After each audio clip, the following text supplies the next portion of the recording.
నీవు ఎవరితో ఇప్పుడు సహవాసం చేస్తున్నావు? దేవుని సేవను వదిలిపెట్టి భ్రష్టుడైపోయిన వాడితో సహవాసం చేస్తున్నావా? లంచగొండ్లతో సహవాసం చేస్తున్నావా? పేకాటగాడితో, తాగుబోతులతో సహవాసం చేస్తున్నావా? వాళ్ళు దేవునికి శత్రువులు. వాళ్ళతో నీకు బంధం ఎక్కడిది? స్నేహం ఎక్కడిది?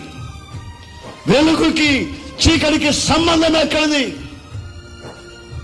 అన్యులకి దేవుని బిడ్డలకి పొత్తు ఎక్కడిది? ఎవరితో నీ స్నేహం?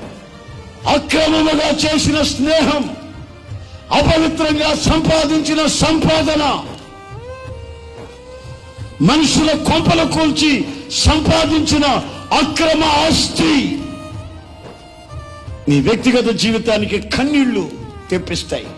నీ మనసుకు నెమ్మది లేకుండా చేస్తాయి. నీవు చేసిన ప్రతి పని విఫలమయ్యేటట్లు చేస్తాయి. గనుక నువ్వు జాగ్రత్త.